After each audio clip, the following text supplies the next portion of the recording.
Salam alaikum, chers amis, chers téléspectateurs. Waaw tey ñu ñëw wax ci quelques points rek pour éclairage. D'abord man li ma constaté au Sénégal, sénégalais yu bari ngay dégg ci plateau yi seen intérêt bopp kese moo leen ñor. C'est pas pour le développement du pays. Si vous vous rappelez, amoon na fi benn pas boo xam ne pas opportuniste ñu koy woowee Mody Niang boobu su ngeen di doon lire presse écrite chaque 2 jours mu ngi génne ay article di xas ci Ablaye Wade la njëkkee di xas Ablaye Wade rek di xas Ablaye Wade. Macky Sall ñëw continuer di occuper plateau yi di xas di bind ay contribution ndekete moom il travaillait pour Sonko li mu doon xas yëpp pour jàppale Pastef la. C'était pas un gars de la société civile wala nekkul woon une personnalité neutre bi doon défendre les intérêts du Sénégal. ndekete moom boppam la doon défendre da doon wut xaalis da doon wut li muy dundal sa famille. Bi Pastef ñëwee automatiquement il s'est tué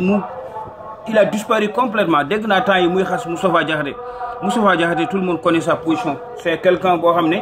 il mâche pas les mots, ses mots. léegi nag bi Sonko ñëwee moom ñu fal ko moom Mody Niang depuis boobu vous n'entendez plus parler de Mody Niang.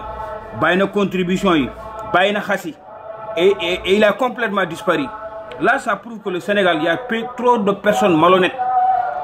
Ku ngeen gis fi plateau muy yëngatu c'est comme Ngouda Mboup gisoon ngeen Ngouda Mboup il se disait juriste ba benn jour mu toog benn plateau ak Mounirou Sy corrigé ko ne ko yow doo professeur titulaire bul ñu sonal xamoo droit. ndekete moom acte yi mu doon def yëpp aussi moom c'était pas pour l'intérêt du Sénégal. Il cherchait l'intérêt de sa poche. Parce que après bi Pastef falo moom dañ ko nommé PCA.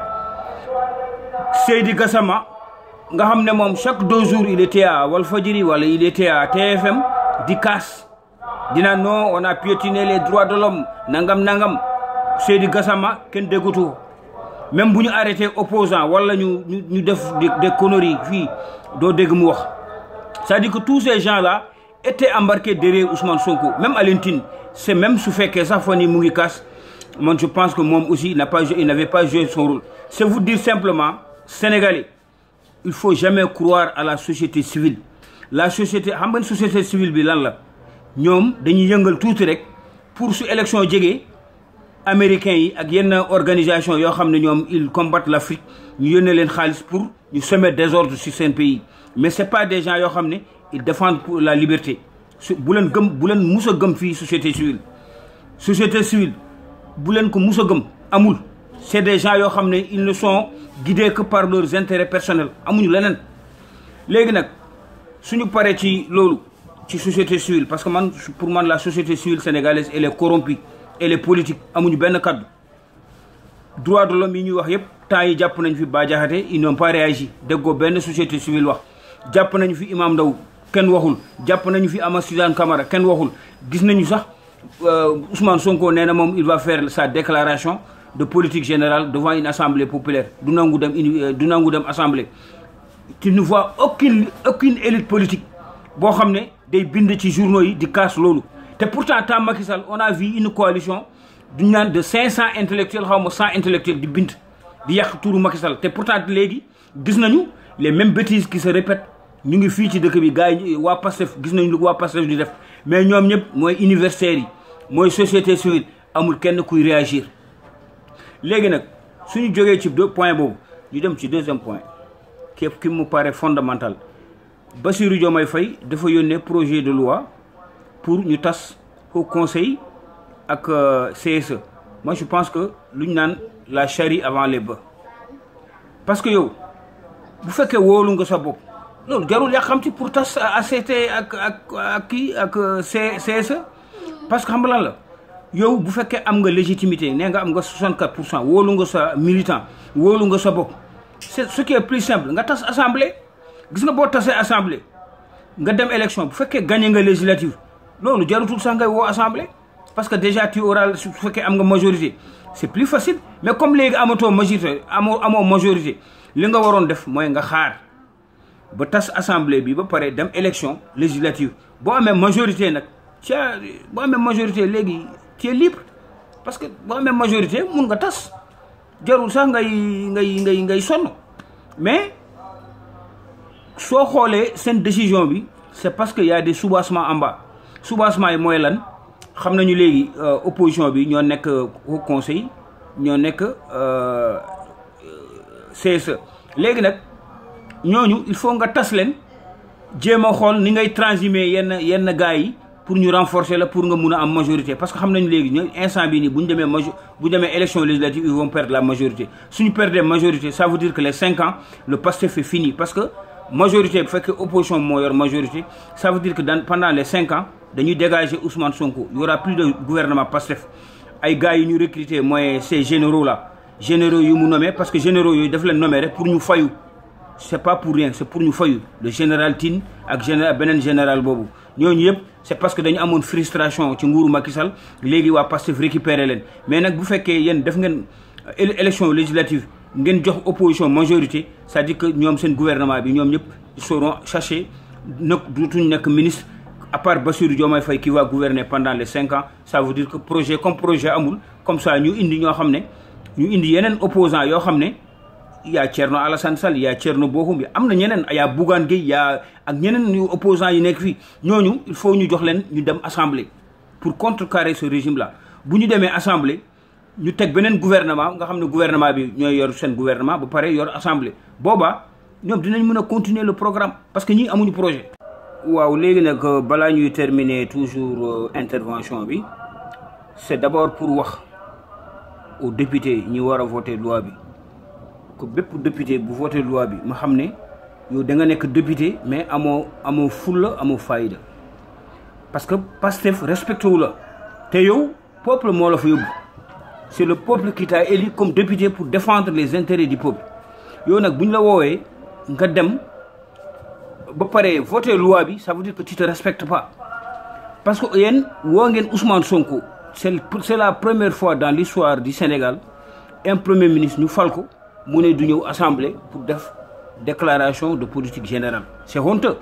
c'est vraiment honteux c'est une première dans l'histoire du Sénégal ñu ne même benn premier ministre mu ne man je m'en fous de l'assemblée je m'en fous des institutions du ma fa dem changer leen seen règlement intérieur mel ne moom moo yor pouvoir devant les députés quoi moom mu nekk premier ministre nga xam ne décret rek moo ko fal mu ne man du ma fa dem tant que vous n'avez pas changé seen kii bu président bi aussi di ko appuyer di naan pourtant c'est plus légitime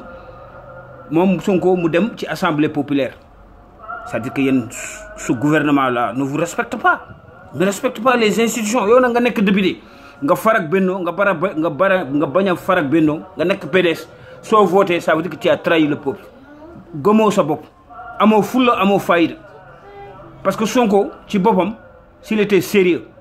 dafa waroon dem assemblée def sa déclaration de politique générale même bu fekkee sax ñaari fan la après ñu tas parce que tous les autres premiers ministres ñëwoon nañu assemblée jox nañu assemblée géddu ba jox nañu assemblée en tout cas cëram ba ñëw en tout cas def déclaration Ousmane Sonko dafa ne ngeen changer seen règlement ngeen changer mu ne moom du ñëwuma def déclaration à l'assemblée ba pare ma yónnee leen projet de loi pour ngeen voter ça veut dire que vous respectez pas ba pare ñoom je pense que am na lu ñu digoon Sénégalais yi parce que newoon nañu élection yële passé législative que Macky Sall bu ngeen ko joxee majorité il va voter du nangu voter loi contre l'homosexualité léegi nag yéen ñëw ngeen au pouvoir lu tax mënoo leen première loi yi ngeen di yóbbu assemblée ngeen yóbbu l'homosexualité ngeen ne député yi waa Benno voté leen homosexualité contre l'homosexualité boobaa su waa Benno voté wul population bi dinañ ne ñii effectivement li Pastef waxoon c'est vrai mais vous n'avez pas fait ça deuxièmement seen fonds politique yi nee ngeen araam la lu tax yónnee woo leen projet de loi ñu supprimer fonds politique fonds commun la même chose ah donc loolu je pense qu'il y a 2 poids 2 mesures li ma wax rek ci njëkk vous faites la charrue avant les bœufs da ngeen ne tas assemblée bi dem élection législative su ngeen amee majorité boobaa vous avez la voie libre pour tas xoo conseil ak beneen kii bi comme ça yéen ngeen tamit ngeen indi seen institution mais instant bi amoo leen majorité da ngeen di xaar ba tas assemblée bi comme ça ce sera plus facile pour vous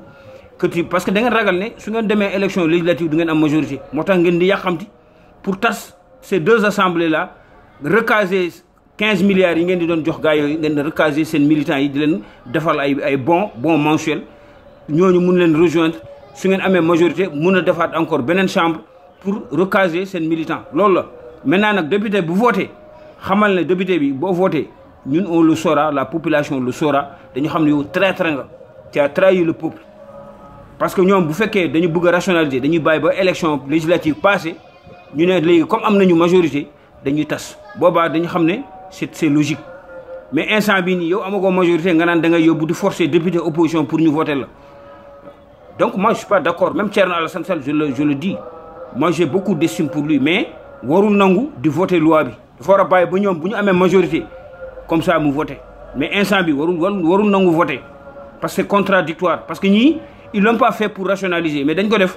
pour xool ni ñuy attirer clientèle politique pour mën am majorité su ngeen leen joxee majorité bu ngeen voter lii yéen Thierno Alassane Sall ak yeneen députés yi nekk foofu les non inscrits su ngeen voter c'est-à-dire que vous soutenez le projet du PASTEF vous soutenez que pour PASTEF mun a rek comment dire coopter une clientèle politique pour wuti majorité te là ça devient contradictoire avec yéen seen discours. Tout d'abord ñu saluer la déclaration pertinente de Abdou Mbow. Vous savez, dans une république, il faut qu'on respecte les institutions. De quel droit M. Ousmane Sonko ne veut-il pas venir à l'Assemblée faire sa déclaration de politique générale? Il a refusé. Complètement, il dit qu'il ne vient pas dans l'Assemblée nationale pour faire sa déclaration de politique générale. Abdou Mbow Sokoti a dit, vous avez les moyens de montrer aux Sénégalais aujourd'hui qu'il y a des institutions fortes au Sénégal. Et ce que tu viens de dire, je suis entièrement d'accord. Soit Ousmane Sonko, il vient à l'Assemblée faire la déclaration de politique générale. Et aussi, comme vous avez écrit au président de la République par rapport à la dissolution, le président de la République n'a pas voulu vous répondre. Et c'est par le canal de son ministre, de son porte-parole, qu'il a déclaré qu'il va demander à l'Assemblée qu'il va dissoudre les institutions, le Haut Conseil des collectivités locales et le Conseil économique, social et environnemental. Donc aujourd'hui, œil pour œil, dent pour dent. En faisant quoi? Demain, comme tu l'as dit, demain, moi je suis très content. Demain, appeler toute la majorité de Benno à l'Assemblée et voter une motion de censure pour faire tomber le gouvernement d'Ousmane Sonko. C'est simple. Il ne vous respecte pas. Il ne respecte pas l'Assemblée nationale. Vous avez une arme. Demain, convoquez vos députés, une motion de censure. Et là, le président qui est en Chine va entendre, le président qui est allé en Chine, et toutes les radios, toutes les télévisions du monde sauront, votre président est en Chine, mais que, en tout cas, les députés à l'Assemblée nationale ont dissous l'Assemblée. On fait une motion de censure pour faire tomber son gouvernement. Parce que son premier ministre ne voulait pas respecter la Constitution, ne voulait pas répondre à l'appel des députés pour faire sa déclaration de politique générale. Il ne faut pas reculer. Le peuple est avec vous. Écoutez, mettez-vous, rejoignez votre place. Ça sent très clair, hein. Retournez là-bas, là. Voilà. Bien nous fontons.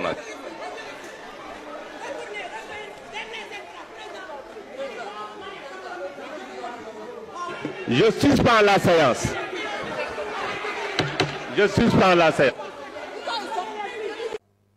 Depuis le 24 mars, le régime qui est à la tête de ce pays est un régime qui fait dans le tapalé, dans le tafanto et la ruse. J'aimerais pouvoir leur dire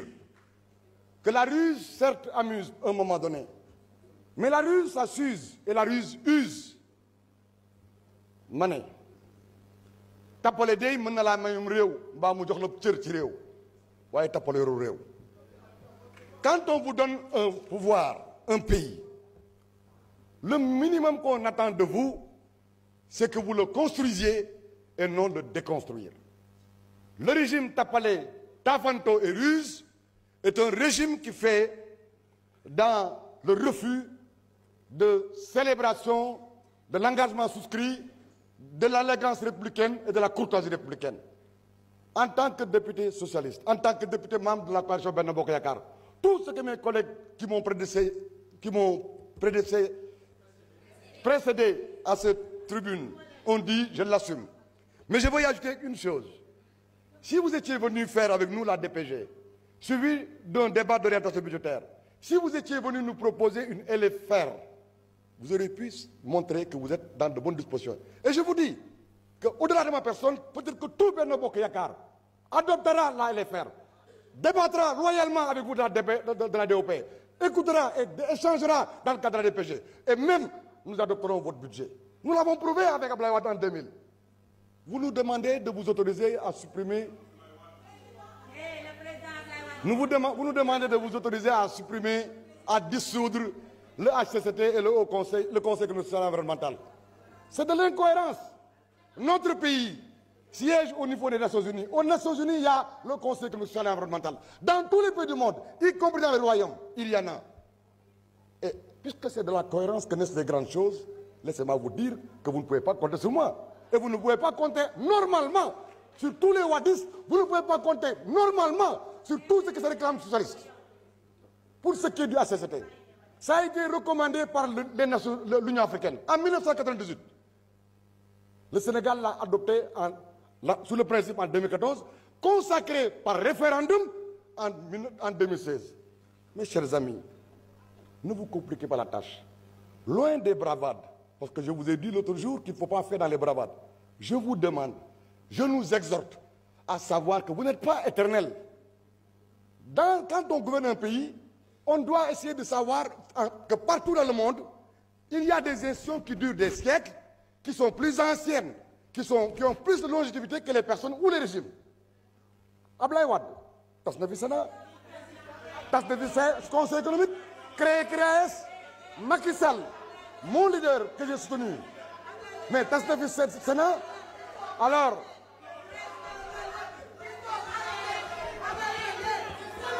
Monsieur le Président, tenez en compte. Wilane, vous avez la parole.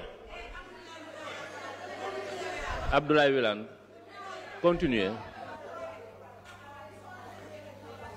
Je veux simplement que les Sénégalais et les Sénégalais qui nous suivent retiennent avec vous et moi que le Haut Conseil des collectivités territoriales doit demeurer. Le Conseil économique, social et environnemental doit demeurer. Je rappelle à ceux qui sont dans PASTEF et qui ont appartenu aux assises, au peuple des assises, qui ont paraphé, signé, assumé, combattu pour la mise en œuvre des conclusions des assises et les recommandations de la CNRI, qui doivent se retrouver dans leurs petits souliers ou derrière leurs petits doigts. Je termine en disant que ce n'est pas utile ni efficace de casser. Il faut certes réformer. Je veux être moi un réformiste. Si vous nous aviez invités à une réforme des institutions pour les rendre plus viables, plus supportables, soutenables au point de vue de la dépense publique, vous auriez peut-être obtenu un consensus. Alors, ce n'est pas par la violence qu'on conquiert et exerce le pouvoir. Soyez plus humbles et retenez que la République est d'élégance toute faite en tout lieu et en toutes circonstances. Mes chers collègues, votez pour appuyer la décision de la Commission en rejetant ce projet de loi qui est inutile, dangereux et enfantin. Je vous remercie. Merci. Merci beaucoup, Monsieur le Président. maa ngi lay nuyu te di la féliciter ci assemblée bi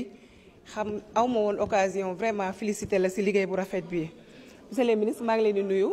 chers collègues honorables députés. Monsieur le ministre man nag sa projet de loi bi duma ko voter pour plusieurs choses bi ci njëkk mooy nit day am kàddu te góor ca wax ja te gis naa ne nguur gi fi nekk respecté wuñ seen kàddu dëgg la ñoo ko digoon sénégalais yi waaye foog naa li ñuy diggee yëpp bari na te am na lu ko gën a nekk priorité. Monsieur le ministre projet de loi bi bu àndoon ak fonds politique yooyu lu xaraam loolu riba boobu ngeen di dundee te digoon ko sénégalais yi te waxoon ne bu ngeen ñëwee di ngeen ko delloo ci sénégalais yi ma gis ne juróom-benn weer yi ngeen fi toog yëpp loolu ngeen di dundee su àndoon ci projet de loi bi dinaa ko voter. Monsieur le ministre ku ñu nawloowul duñ ko nawloo te foog naa ne seen premier ministre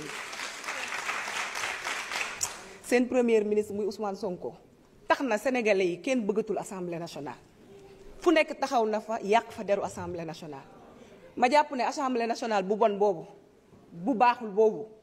mu bañee ñëw def déclaration politique générale am foog naa ne waru ñëw yónnee benn projet de loi pour ñu koy voter.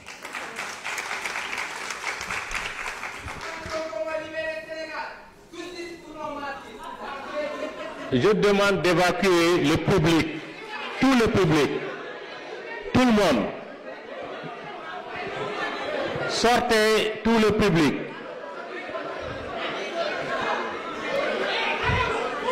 Sortez tout le monde. Je demande à tout le monde de quitter les gradins.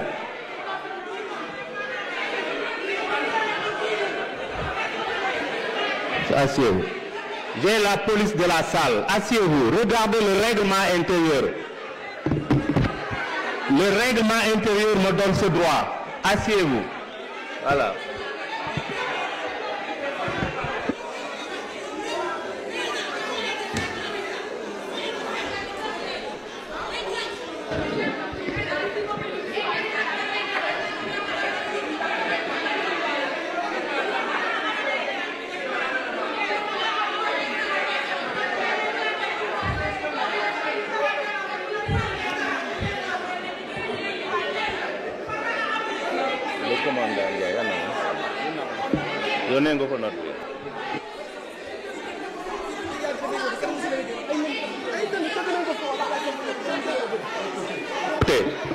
Écoutez, mettez-vous, retournez votre place. Ça sent très clair, hein? Retournez là-bas, là. Voilà. Viens nous fontonner.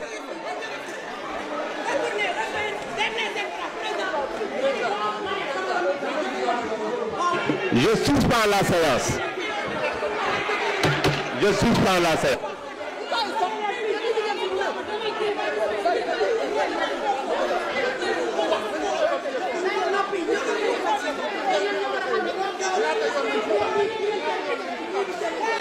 di nuyu sama collègue député yépp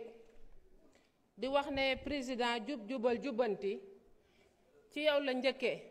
ndax daaw monsieur le ministre Mbaye Ndiaye bi mu nekkee fee perturbé danga koo génne te boobu ci ñun la bokkoon kon ren bu amee ñuy perturbé dañ leen di génne ci salle bi parce que nag vous avez la police de la salle may wax ne fi may njëkkee rek mooy tey jii waxuma ak député yi askanu Sénégal laay waxal mu am léegi benn député boo xam ne nee na sëtu Serigne Touba la dëkk Touba te di woote ci jubal jubbanti ñu koy laaj ndax mën naa ñëw taxaw fii yëkkati loxoom waat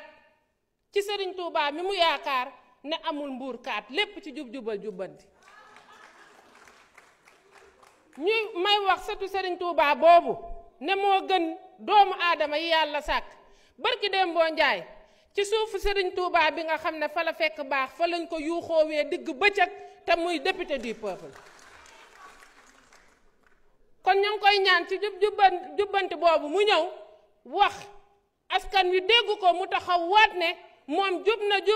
jubbanti na ci mbuurkaat googu ñoo ngi ko ciy woo mu ñëw leeral beneen bi mooy monsieur le président tey jii askanu Sénégal lañuy waxal tey ku yeewu rek tiit nga ndax criminalité passionnelle bi nga xam ne moo xew ci réew mi ñaata bakkan ñoo dee seeni njaboot di leen jooy ñaata jigéen lañ fi violé ñaata agression moo am ci réew mi 16 personnes yoo xam ne nii tey ci diirub ñaari weer ñàkk nañ seen bakkan ñu rey leen ñun ci justice lañ doon xaar monsieur le président ñun dañ ko doon xaar ci mbënd mi nga xam ne moo xew Touba pour mu lijjanti ko ñun dañ ko doon xaar mu dem assister famille yi nga xam ne ni tey dañoo leen a rey seen njaboot ñun dañ ko doon xaar tey jii ci commerçant yi nga xam ne nii tey jaxase nañ leen ak askan wi ndax dañuy taxaw def déclaration ne wàññi nañ njëg gi te wàññiwu ko jaxase askan wi ak commerçant yi ñun dañ leen doon xaar tey jii ci ngeen wàññi les denrées de première nécessité loolu lañ doon xaar son excellence le président Diomaye ak premier ministre am fii nag la ñu gis ci réseaux sociaux yi le président Diomaye mu yëkkati loxoom ne gàcce ngaalaama samay député ñoo ngi leen di cafaay assemblée nationale amul benn budget boo xam ne voté nañ ko ñun de gàcce ngaalaama ndax askanu Sénégal rek moo ñu ñor budget buñ mës a indi fii voté nañ ko parce que li ñu ñor mooy askanu Sénégal nekk ci jàmm. ñoo ngi xaar le président Diomaye ak Ousmane Sonko ba xam tey jii seen député yi dina ñëw voté leen seen budget yi jëm ci askan wi kenn mënut a nax askan wi fi mu toll nii. da ngeen a wax ne nag da ngeen a bëgg a yaxanal koppari réew mi fii ñuy wax ak yéen son excellence le président Bassirou Diomaye mu ngi ci voyage ci énième voyage yi nga xam ne mu ngi koy def te apporté lul dara Sénégal lu may jël l'argent du contribuable di ci dem di tukki di dem di ñëw. son excellence le président Macky Sall bañ ko falee dafa toog ci këram Mermoz ñu gis ne xiif nguur ak namoon nguur tax na bañ leen falee da ngeen a dem dans les hôtels de luxe comme King Fahd Palace Azalaï di fa noos di dawal des voitures de luxe. dañu ne bay ci sa wewu tànk askanu Sénégal xaaruñu leen ci lii nit ñi seen fit yi dem nañ nit ñi xiif nañ jeunesse bi liggéey la ñu soxla ngeen ne FERA da ngeen ko bëgg a éliminer pour 26 000 personnes yoo xam ne nii tey dañ leen a war a dàq ñu dem au chômage. dama ne mun leen a nax askanu Sénégal li fi nekk mooy summi mbubbu Jean solal ko Paul tes conseil économique social ak 16 pour créer yeneen yoo xam ne seen nit dañ fay teg sénégalais yi nag dañoo sonn ci naxaate bi nga xam ne moom ngeen di def. man Dior Mbengue de je rends hommage à tous les HTC et aux conseillers du Sénégal ci seen liggéey bu rafet bi nga xam ne contribuer nañ ko di wax ne je ne voterai pas cette loi di wax ne président Ousmane Sonko ci liñ koy xaar mooy mu sàmm kàddoom donte mosu koo def nag ñëw ci déclaration politique générale bi nga xam ne ci loolu lañ ko doon xaar nit nag mënta ji gerte bay ñebbe lii ñu gis tey fii muy indiscipline muy saaga muy yàq muy toj loolu lañ yare jeunesse sénégalais moo tax fu ñu dem loolu lañ fay yóbbu wasalaam. Merci chers collègues. La parole est à notre collègue Mamadou Cissé. tey mën naa ne sama collègue yi féete boor bi yërmande gu metti laa am ci ñoom ndax boo gisee ni ñu toogee nii na tekk nga xam ne am nañu problème pour argumenter projet de loi bii ñu leen jox ndaxte même ñoom ci ñoom la ñu bokk projet de loi bi bañ leen koy jox consulté wuñ leen waxuñu leen ngir lan lañ ci jublu ci presse bi lañ ko yëgee comme ñun kon moo loo tax ñu am problème pour défendre ko dañ leen di comprendre moo tax nag ñoom ndax ci suñu njiit la njëkkee le président Macky Sall ci moom la njëkkee ñun bañuñu ko mais au moment où on nous parle de rationalisation des dépenses ñu ñëw créer benn poste bu ñu naan au conseil au représentant du président de la République pour caser fa benn clientèle politique jox ko seen benn allié mu dal ko cabinet jox ko voiture de fonction jox ko tamit ak ay nitam ak ñoom ñëpp pour ñu mën a doxal te boobu la ñuy wax ne Sénégal dafa soxla xaalis ba ne ñu nar a tas ñaari institution yi pour def ko ci biir réew au moment bu ñuy wax rationalisation des dépenses ñu ngi gis suñu PM buy voyager avion présidentiel lay jël te ku ne xam na coût bi ci nekk aéroport bu mu taxaw charge taxi ya mu fay ku ne xam na coût bi fan la toll ak personnel bi muy yóbbaale jël seen militants yëpp ko ci avion bi yóbbaale leen loolu lu tax waxuñu ci ku wax rationalisation des dépenses wax wàññi ñun xam nañ loolu mais nañu commencé d'abord ci ñoom ndax fonds politique yi ñoom dañu waxoon dafa xaraam te pourtant ñi ngi ciy dund ba léegi yi nekk présidence comme yi nekk primature mais ñun bañu ñu voté projet de loi bi mais dañ la koy joxaat monsieur le ministre ñu dem ñu defaraat ko ba mu gën a baax ñu dindi fonds politique yi ñu dugalaat ci loi boo xamante ne day criminaliser l'homosexualité ñu indi ko fii ñun ñu voté ko ñun bañu ñu de ndax ñun askan bi moo ñu fi tax a toog ñun ñëwuñu pour bloquer kenn tey bala ñu ko doon xam tey yàlla bàyyi ñu fi ba ñu àgg ci vote budget pour luy doxal réew mi ndax ñun ay démocrate lañu te ñun réew mi ñoo ko jiite lu fi baax ñoo ko fi def kon duñu ko yàq budget buñ fi indi dinañ ko voté ndax ñun yareewuñ ñu noonu damay bañ nag ñu jóge fii ñu bëgg a gëmloo askan bi ne gis ngeen lu ñu indi ñu bloqué ko il faut ñu tas assemblée bi ndax ñu mën a satisfaire seen ay besoins déedéet ñun bloqué wuñu kenn yareewuñ ñu noonu président Macky Sall dafa wax ak ñun njabootam lépp lu ñu indi pour sénégalais yi mu jëm ci ñoom muy lu baax bu leen ko bloqué voté leen ko kon gàcce ngaalaama président Macky Sall bu ko neexoon bloqué malheureusement nag pour nous les Sénégalais ndax dañu fal ñoo xam ne ay cuune lañu xamuñu fu ñuy teg seen tànk looloo ñu waral guute gi yëpp ñu dugg ci investisseurs yëpp daw nañu génn réew mi ndax ñu ngi leen di xoqatal di leen tiital ndax réew boo yaakaaree ni ci defar ko ci ay taxes nga ko yaakaar ci ay impôt ci ay xuppaate ay tiitalaate ak bëgg a museler la presse loolu duñu ko nangu kon yaakaar naa ne war nañoo xool nan la ñuy doxalee ñun ñi ngi doon xaar ñu indil ñu PM mu ñëw def déclaration de politique générale ndax mu xam fan la jëmee askan bi ndax dafa taxawoon nag ci askan bi wax ak ñoom lu bari dëgg la lii ci campagne ci promesse électorale la bokk dëgg la nangu nañu mais promesse électorale yi ci nekkoon dafa bari ndax dañu waxoon président du bokk ci conseil supérieur de la magistrature te ma nga toog di siéger foofu loolu ci la bokkoon ci promesse électorale yi dañu waxoon dañu waxoon fonds politique yi dañ koy supprimer wax naa ko te loolu tamit ci la bokkoon dañu waxoon tamit séparation des pouvoirs ak tamit dañu waxoon ne justice bi ci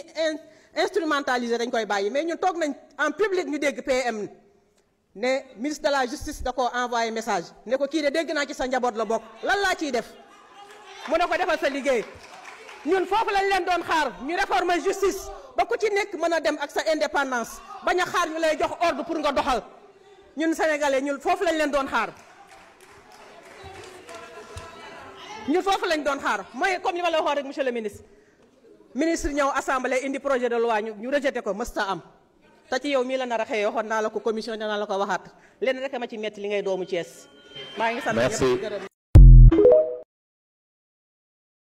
li ma jàpp mooy lu mel ni caisse noire tuddeewuñ ko nag ñoom caisse noire ndax léegi ñu ngi ko tuddee fonds spéciaux wala fonds politique. pour man lu araam la. moo tax si suñu réforme ñu proposé ku lire suñu livre bokk na ci première réforme ñu proposé il faut supprimer ces caisses là. Et sur le fond maintenant, revenons sur le fond. Le grand danger pour la démocratie, c'est le populisme. Et moi, je ne suis pas un adepte du populisme. L'existence du 16 et du HCCT n'a pas empêché au gouvernement de mettre en place un programme de désenclavement de 428 milliards dans ce pays.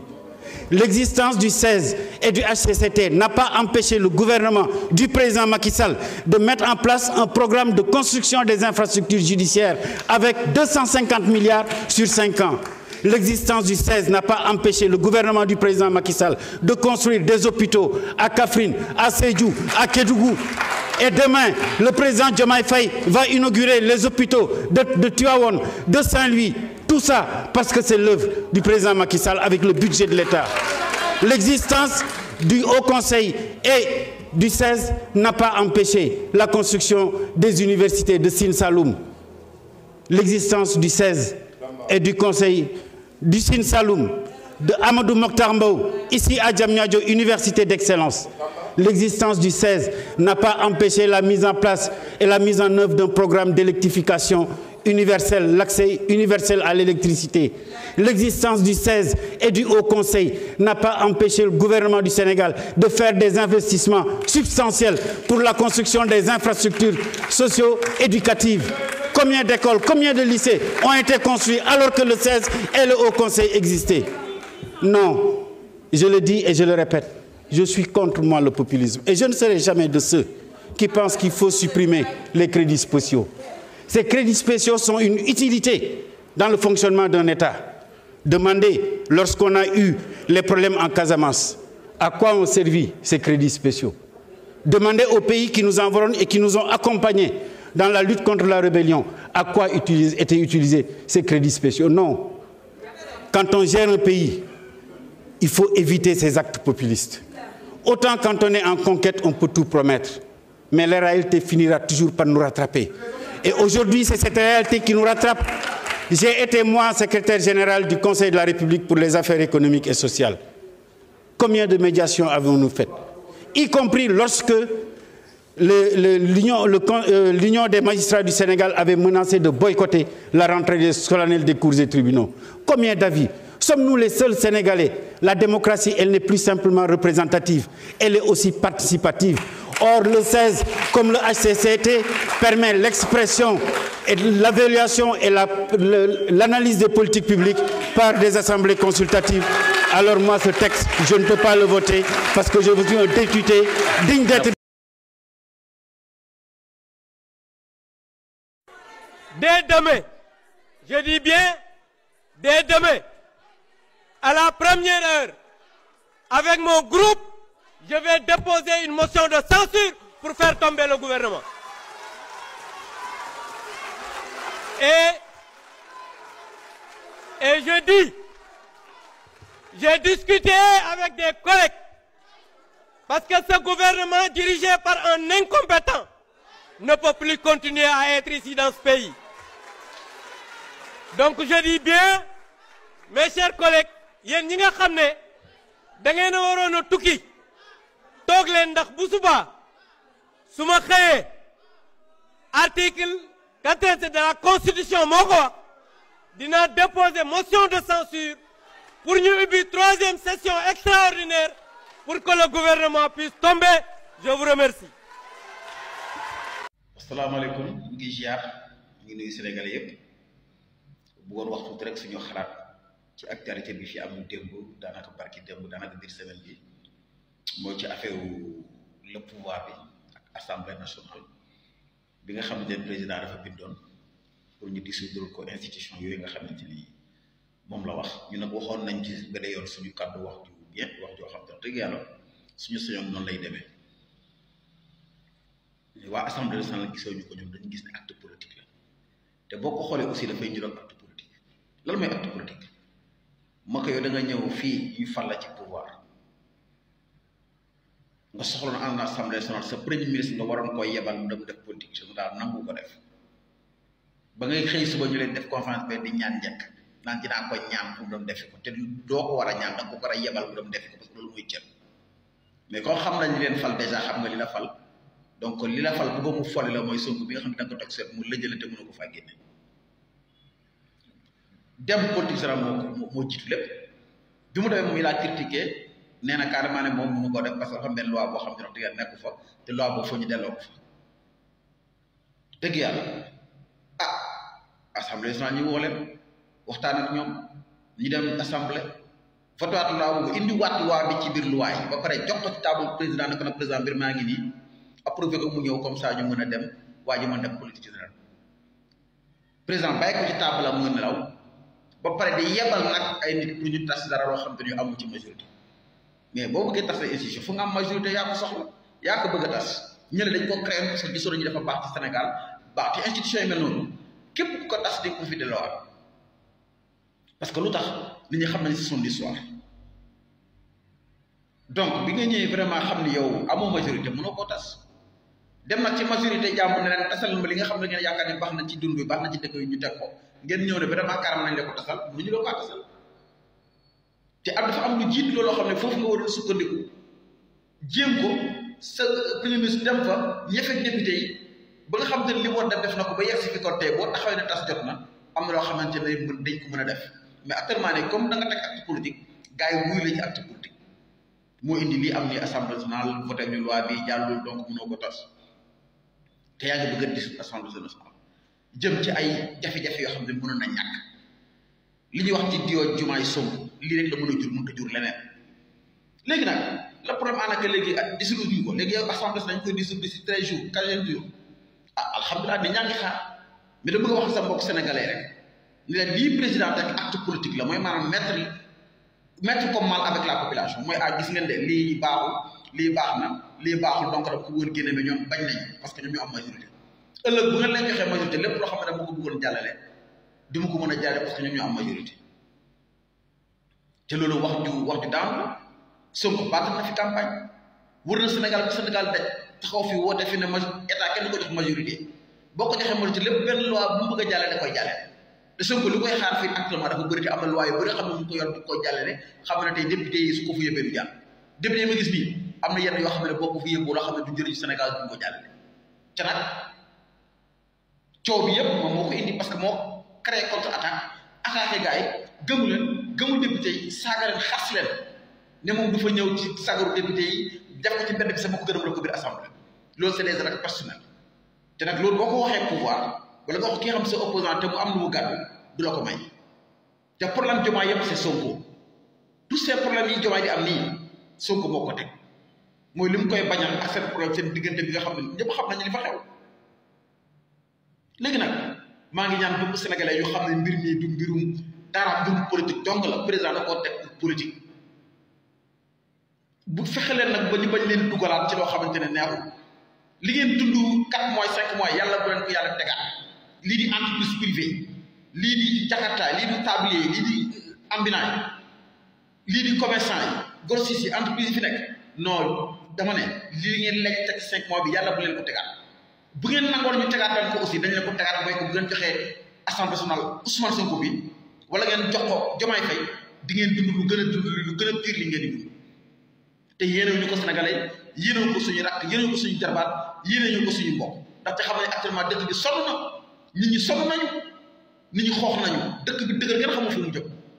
te mënuñu koo lijjantee neneen ma ne di ñaax na ngeen bàyyi seen xel ci ànd ak seen sago Sonko dina jógaat di wër dëkk bi comme moom yàlla da koo may ni carrément wax rek la mën mi ngi jógaat war a jógaat pour dugaat dëkk bi ne leen carrément ne bu ngeen ma joxe majorité te yaakaar naa ne yëpp leen ba jaara fa ba kii dem ne ngeen jox majorité bu leen lañ jox majorité ba yéen ngeen def lu mu bëgg xalaat ko ba jël assemblée nationale jël yemale leen ñoom ñi am 83 députés ñoom 82 députés mu am benn branche boo xam ne ñoom bloqué nañ assemblée nu mu leen neexee loi bu ne bloqué nañ ko foofu ne loolu moo gën te loolu moo gën ci réew tey bu ñëw seeti leen yéen ne carrément ngeen fexe ko mu am majorité loolu ay caxaan la ay wax la nguur boo ko yoree da ngay waxtaan il faut que les gens se parlent mënoo yor sa pouvoir toog suñu ko fële na la waxtaan ak député suba nga bëgg di ko jox nga ne jox la majorité comme ça nga toog sa ruq di def di wote ay loi nu mu la neexee kenn ci mën dara Sénégalais commencé génn fii di marche di sànnante xeer di jóge policier commencé yàqal dëkk dama ne jaru ko li fi jaaroon dem matin ba léegi dafa doy te bu ngeen sàgganee ba voté di ñu am majorité foofu la ñu jëmaat man sur le set loolu mooy am nit nag day jàngat boo nekkee ci réew da ngay jàngat réew bu muy doxee de grâce maa ngi ñaan population sénégalais yëpp élection député bi ñu koy waaj a tas assemblée nationale maa ngi ñaan na ñëpp jël seen responsabilité jël seen matuwaay te xam ni Sonko bi di waaj a gën a campagne yi demaat encore mu téye leen ay xale téye leen ay bébé téye leen ay nit ñoo xam ne amuñu xel bu ngeen xalaat ñu wax fa encore di leen waxaat di lay di wax loo xam ne lu doy waar la pour dox seen maan pour ngeen joxaat majorité di ngeen fekk fii dëkk bi te di ngeen fekk fii ñàkk beeg lu gën a yées li fi nekk koo xam ne bëggul waxtaan kooku boo ko joxee assemblée lu muy waxtaane doole rek lay jaay su ko ñëpp xam nañu doole rek nekk di jaay bi mu faloo ba léegi bëggul dara doole rek attaqué yuuxu def ni rek mooy yëpp te loolu bu ñu ko joxee assemblée ci lay gën a pire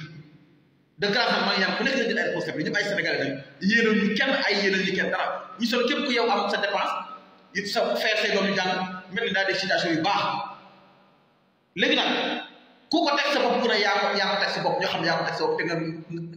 di parce que dañu am 5 mois yi yéen gis ngeen ko si dund ngeen ko gàlla ñu leen di ñaan ko leen ci dem il faut pas voter les législatives pour passer bu ngeen ko voté rek di ngeen fi dund loo xam ne lu kenn mësul dund jërë ngeen jëf waay jaajëf. salaamaaleykum mbokku Sénégal salaamaaleykum mbokku àdduna comme ni ñu leen ko waxee woon assemblée nationale démb rejeté nañ le projet de loi de dissolution des 2 institutions yi nga xam ni mooy conseil économique et social ak au conseil des collectivités territoriales président groupe parlementaire bi nee na dès aujourd'hui dina dugal motion de censure pour ñu convoquer kii extraordinaire plénière pour ñu convoquer session extraordinaire parce que day dugal motion de censure pour le gouvernement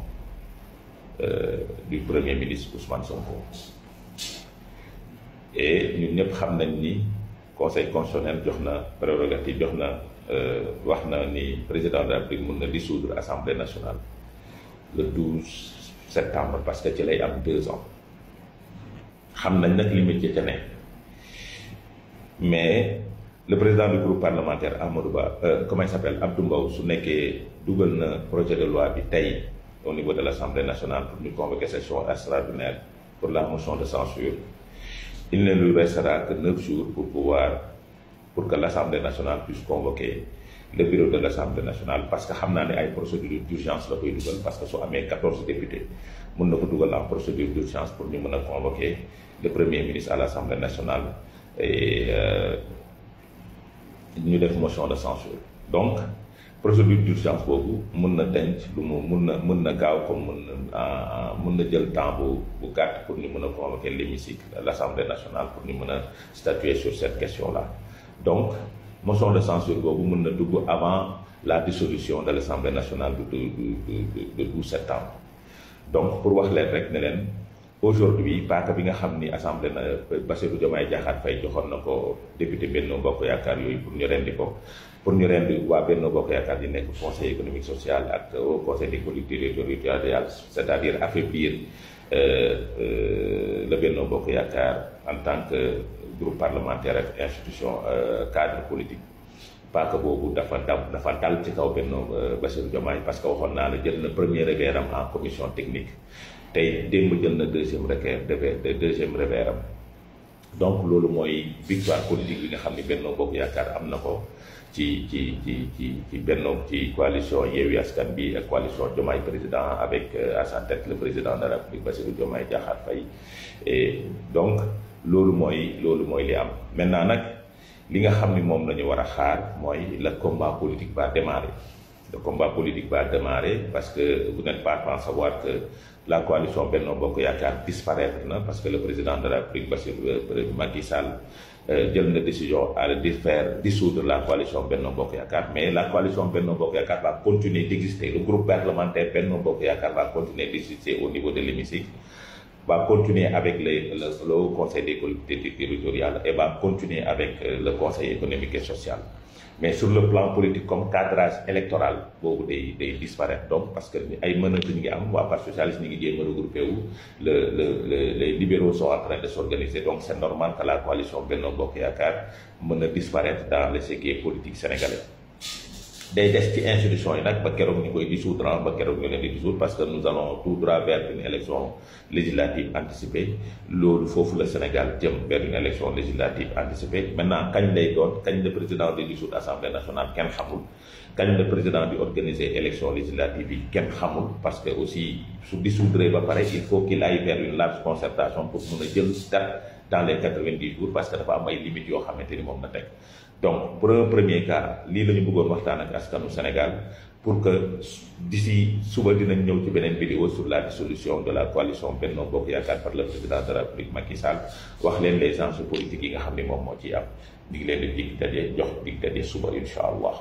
ay ca doore ko président Macky Sall ma yëg ci kaw tribune yéene kaay moo ko fa am de tribune yéene kaay nee na Macky yaa ko fa am nag waaw dama ne yaa ko fa am président Macky Sall te boo leen bëggee dégg-dëgg yéene kaay groupe des médias nee na actualité bi président Macky Sall la mooy dikk aller retour benn président Macky Sall dama ne dëj na waa Pastef si seen ànd ñu ne déetawaay mu tas Benno Bokk Yaakaar yóbbu ko ci coalition Demba Ya Vox Populi ne ko déet nag bu ko en gros nanu ko détaillant nañu ko benn par benn faram-fàcce ko lu ko may dina am actualité bu ñu rëcc Vox Populi doore ko nag waa Benno Bokk Yaakaar nee na ñu ngay bàkku de ñu ngay bàkk seen bopp naan la noon ya bëggoon daluñu la Diomaye bëggoon daluñu la Sonko bëggoon dama ne daluñu yéenekaay bi nee na sans surprise la Diomaye bëggoon maanaam tas au conseil ba ñu ne déetowaay mu tas conseil économique ba loolee dalul de déedéet 11h ba 22h député doon ci xëccoo ci ay kàddu débat ba tar lool waaye te mujjantal ga dama ne ba ñu demee ca vote ba 83 juróom-ñett fukk ak ñett ñoo ne déet juróom-ñett fukk maanaam 80 na waaw le témoin yéenekaay ne assemblée rejeté na Diomaye laa la wax ak projet am Walf Quotidien daal di ko caa feelu nee na ko defet la de kay defet la nag defet boobee laaj na nu mu ko tuddee le camouflet de Diomaye point actu daal di dikk moom it del wàllam ni que lii kay défaite communautaire la bu la neexee nga ne double échec pour Yewwi ak lépp lu tax sa ñoom commission des lois samedi foofee la ñu njëkk a dugal coup ñu ne deete waaye démb sa pencum ndawi réew mi député yi wane seen bopp 83 dama ne ñoo yóbbu projet bi ardo réew mi quotidien nii lii mooy blocage dëgg nag assemblée nationale bloqué na kon Diomaye nee nañ ko tàllalal fii du arrêt fii du abattoir benn yoon ba nga bëgg fee reye au conseil bi ñu ne deete waaye nga bëgg rey conseil économique bi source a nii lii kay mbajum kanam la léegi fa yéene kay nekk déet lii mbajum kanam moo ko gën a sedd soo leen bëggee dégg-dëgg lii mooy lii tubaab di wax douche froide dama ne ndox mu sedd la lu këpp laa la wax Diomaye ni ko du fii le peuple quotidien daal di waaf ca géew ba nee na Benno Bokk Yaakaar yóbbu na kon Diomaye ak Sonko kawoo Moussa Diakhaté ci yéene kay ba nee na Sonko est le champion des affabulateurs ñu ne déetawaay le champion du reniement wax waxeet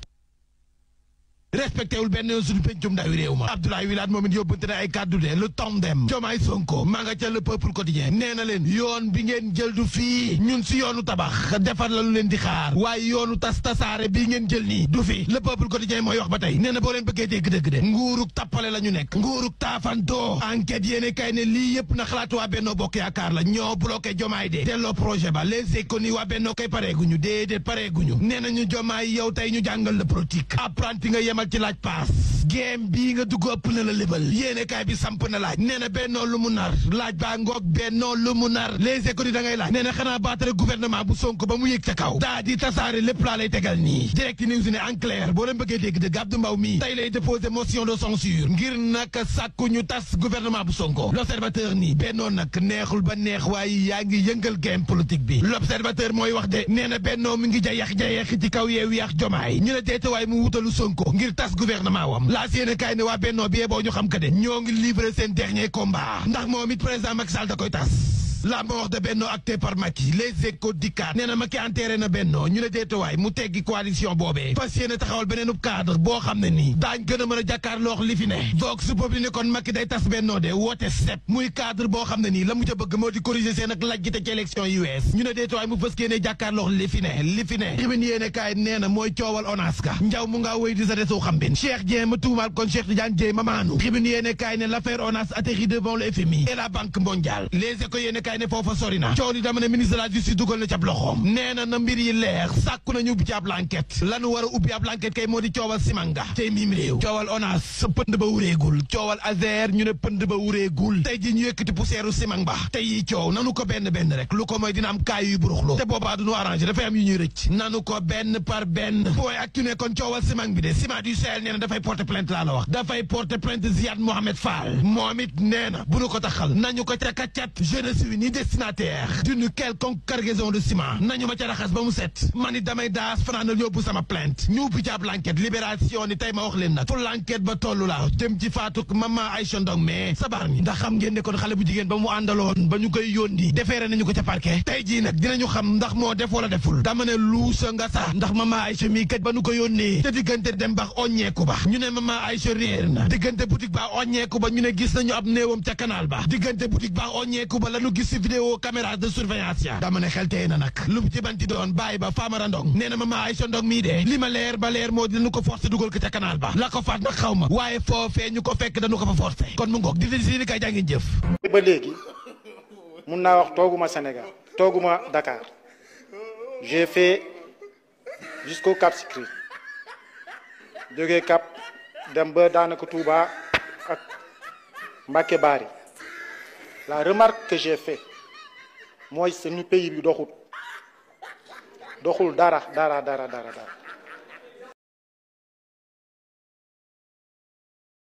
Le Sénégal est un pays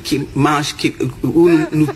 consommons beaucoup de pain et ce pain est fait à partir du blé. Et nous savons à quel point aussi la Russie produit du blé. Donc aussi l'importation directe du Sénégal de la Russie donc de blé est aussi quelque chose que nous voulons renforcer. dañ leen ñu dàq ñu wax ñu fu ñu jëmale réew duñ ko gérer comme boutique détail dañ bëgg ñu jox vision xam nga lii lu ko andi ragalu Ousmane Sonko ñëw assemblée nationale parce que yorul dara ci loxo bi il n'a aucun projet bi ñu la waxoon ne ni 1200 kàngam Sénégal ñoo koy bind déggoo barki de mën la septembre lay pare dégg naa ñu ne sa décembre la jëm lu pareegul mooy yoruñu dara ak noo ko mënta tuddee comme yoruñu dara nag xam na ni bu ñëwee assemblée nationale benn dinañ ko challenger xam ni amul xam-xam xam ni dafa manipuler nit ñi xam ni dañoo reyloo xale yi ci lu amul fenn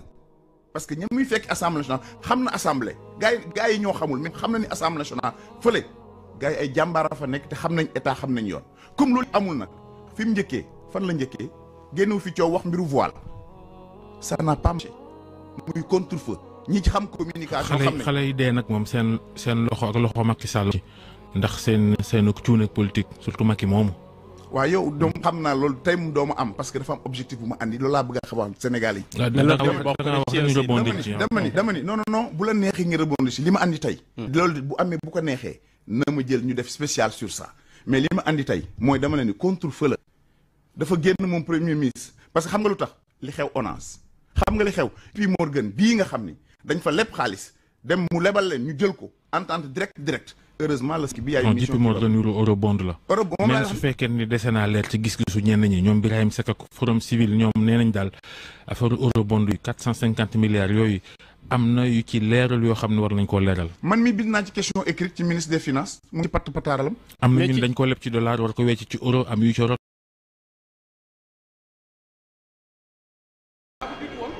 merci beaucoup monsieur le président maa ngi lay nuyu te di la féliciter ci assemblée bi xam aw ma woon occasion vraiment féliciter la ci liggéey bu rafet bi monsieur le ministre maa ngi leen di nuyu chers collègues honorables députés monsieur le ministre man nag sa projet de loi bi duma ko voter pour plusieurs choses bi ci njëkk mooy nit day am kàddu te góor ca wax ja te gis naa ne nguur gi fi nekk respecté wuñ seen kàddu dëgg la ñoo ko digoon sénégalais yi waaye foog naa li ñuy diggee yëpp bari na te am na lu ko gën a nekk priorité monsieur le ministre projet de loi bi bu àndoon ak fonds politique yooyu lu xaraam loolu riba boobu ngeen di dundee te digoon ko sénégalais yi te waxoon ne bu ngeen ñëwee di ngeen ko delloo ci sénégalais yi ma gis ne juróom-benn weer yi ngeen fi toog yëpp loolu ngeen di dundee su àndoon ci projet de loi bi dinaa ko voter monsieur le ministre ku ñu nawloowul duñ ko nawloo te foog naa ne seen premier ministre muy Ousmane Sonko tax na sénégalais yi kenn bëggatul assemblée nationale fu nekk taxaw na fa yàq fa deru assemblée nationale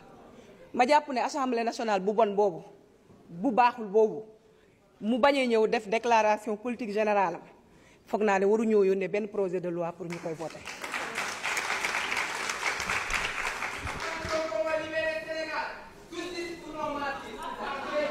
Je demande d'évacuer le public, tout le monde. Sortez tout le public.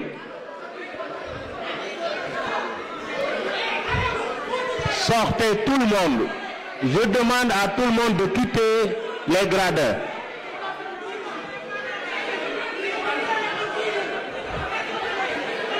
Asseyez-vous.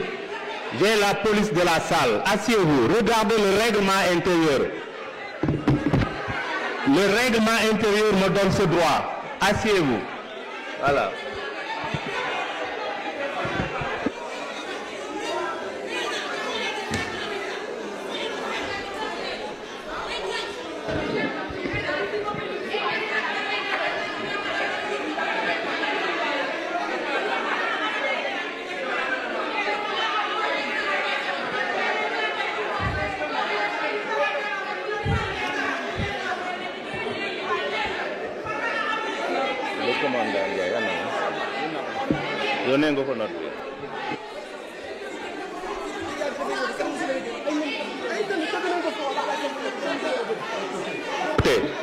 Écoutez, mettez-vous, retournez votre place. Ça sent très clair, hein?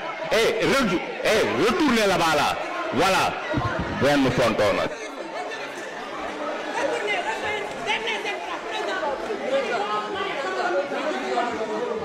Je suspends la séance. Je suspends la séance.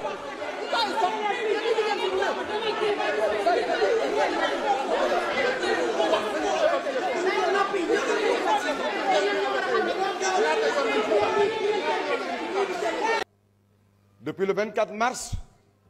le régime qui est à la tête de ce pays est un régime qui fait dans le tapalé, dans le tafanto et la ruse. J'aimerais pouvoir leur dire que la ruse, certes, amuse à un moment donné, mais la ruse, ça s'use et la ruse use. Mané, tapalé day mën na laa mayum réew mbaa mu jox la cër ci réew waaye tapalé réew. Quand on vous donne un pouvoir, un pays, le minimum qu'on attend de vous, c'est que vous le construisiez et non le déconstruire. Le régime tapalé, tafanto et ruse est un régime qui fait dans le refus de célébration de l'engagement souscrit, de l'allégance républicaine et de la courtoisie républicaine. En tant que député socialiste, en tant que député membre de la coalition Benno Bokk Yakaar, tout ce que mes collègues qui m'ont précédé à cette tribune ont dit, je l'assume. Mais je veux y ajouter une chose. Si vous étiez venu faire avec nous la DPG, suivi d'un débat d'orientation budgétaire, si vous étiez venu nous proposer une LFR, vous auriez pu montrer que vous êtes dans de bonnes dispositions. Et je vous dis qu'au-delà de ma personne, peut-être que tout Benno Bokk Yakaar adoptera la LFR, débattra loyalement avec vous de la DOP, écoutera et échangera dans le cadre de la DPG. Et même, nous adopterons votre budget. Nous l'avons prouvé avec Abdoulaye Wade en 2000. Vous nous demandez de vous autoriser à supprimer... Vous nous demandez de vous autoriser à supprimer, à dissoudre le HCCT et le Conseil économique, social et environnemental. C'est de l'incohérence. Notre pays siège au niveau des Nations Unies. Aux Nations Unies, il y a le Conseil économique, social et environnemental. Dans tous les pays du monde, y compris dans les royaumes, il y en a. Et puisque c'est de la cohérence que naissent les grandes choses, laissez-moi vous dire que vous ne pouvez pas compter sur moi. Et vous ne pouvez pas compter normalement sur tous les wadistes. Vous ne pouvez pas compter normalement sur tout ce qui se réclame socialiste. Pour ce qui est du HCCT, ça a été recommandé par l'Union africaine en 1998. Le Sénégal l'a adopté sous le principe en 2014, consacré par référendum en 2016. Mes chers amis, ne vous compliquez pas la tâche. Loin des bravades, parce que je vous ai dit l'autre jour qu'il ne faut pas faire dans les bravades. Je vous demande, je nous exhorte à savoir que vous n'êtes pas éternel. Quand on gouverne un pays, on doit essayer de savoir que partout dans le monde, il y a des institutions qui durent des siècles, qui sont plus anciennes, qui ont plus de longévité que les personnes ou les régimes. Abdoulaye Wade, tas na fi Sénat, tas na fi Conseil économique, créé CREAES, Macky Sall, mon leader que j'ai soutenu, mais tas na fi Sénat. Alors,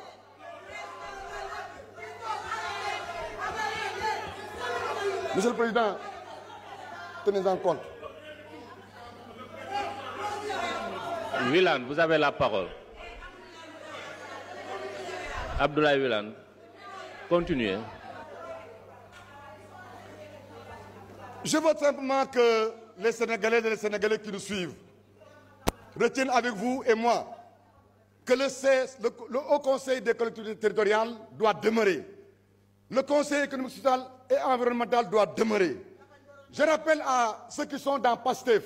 et qui ont appartenu au peuple des assises, qui ont paraphé, signé, assumé, combattu pour la mise en œuvre des conclusions des assises et les recommandations de la CNRI, qui doivent se retrouver dans leurs petits souliers ou derrière leurs petits doigts. Je termine en disant que ce n'est pas utile ni efficace de casser. Il faut certes réformer. Je veux être moi un réformiste. Si vous nous aviez invités à une réforme des institutions pour les rendre plus viables, plus supportables, soutenables au point de vue de la dépense publique, vous auriez peut-être obtenu un consensus. Alors, ce n'est pas par la violence qu'on conquiert et exerce le pouvoir. Soyez plus humbles et retenez que la République est d'élégance toute faite en tout lieu et en toutes circonstances. Mes chers collègues, votez pour appuyer la décision de la Commission en rejetant ce projet de loi qui est inutile, dangereux et enfantin. Je vous remercie. Merci. mu nga ne dama yàqanal bay tudd ay machine café mais Sénégal fii ba Fuuta fii ba Casamance foo romb lamp yi ñu ngi tàkk bëccëg te am na agence de l'économie et la maîtrise d'énergie malgré tout parce que man li ma waxoon daf ma tënk du waxu keneen moo ma tënk du jëfu keneen moo ma tënk sama wax moo ma tënk naa woote nag. Idriss.